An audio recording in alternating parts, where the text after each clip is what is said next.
Most people in America are familiar with what a reporter does.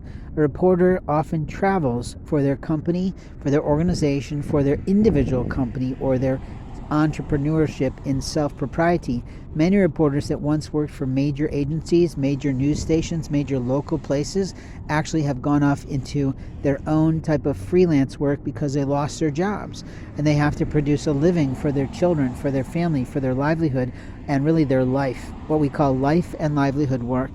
In my case, I lost my life with the aspects of identity theft, cybercrime, and fraud. When I talk about these things, I mention it on occasion when people that are also in difficulties and food indiscrepancies ask me about myself.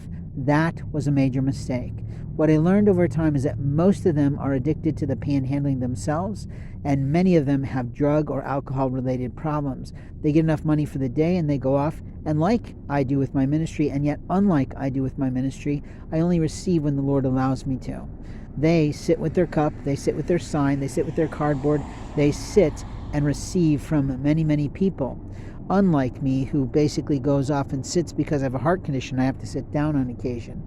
And I am totally without a car because of the lies that people told about my rights to associate with my late mother's estate.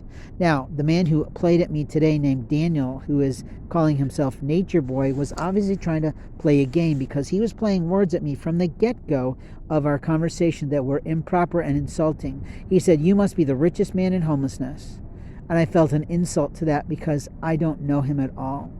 At the same time, he wanted to put his hands on rings on my fingers, which I didn't like, and then he wanted to show off his rings on his fingers, which I said, "Oh, those look real, congratulations," because they were on his wedding finger. I thought, "Okay, you're married, good for you." But there was no way to get out of the conversation with him appropriately.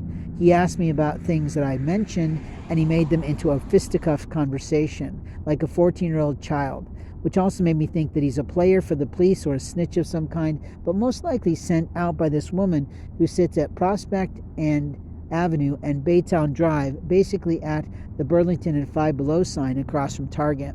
She's there almost every day. She gets herself bussed in or taxied in some way from her city of, I think it's Marmoset, but I don't know how to say that